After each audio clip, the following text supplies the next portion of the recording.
Welcome to me TV news.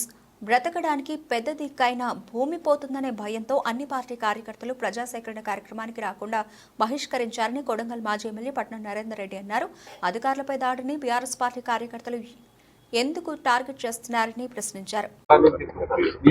రాజకీయం ఇప్పుడు ఎన్నికలు లేవు, రాజకీయం చేయడానికి వీలు లేదు. అక్కడ రైతులు కార్యకర్తలు అన్ని పార్టీల కార్యకర్తలు ఉన్నారు. మా పార్టీ కార్యకర్త కూడా భూమి ఉన్నది అక్కడ. మీరందరూ ఏంది సురేష్ అని చెప్పి మాట్లాడుతూ ఉన్నారు.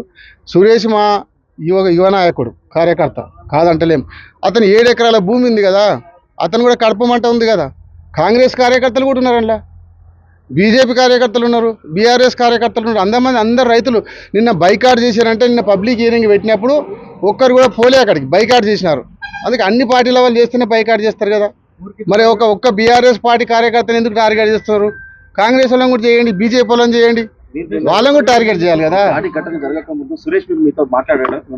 రోజు మాట్లాడుతూనే ఉంటారండి. కార్యకర్త కాబట్టి వివిధ పనులలో మాట్లాడుతుంటారు, కార్యక్రమాలలో మాట్లాడుతుంటారు, ఏదో పని మీద మాట్లాడుతుంటారు. భూసేకరణ బహిష్కరిస్తున్నామని చెప్పిండు, బహిష్కరిస్తున్నాం, మన గ్రామం అంతా బహిష్కరించండి అని చెప్పి శాంతి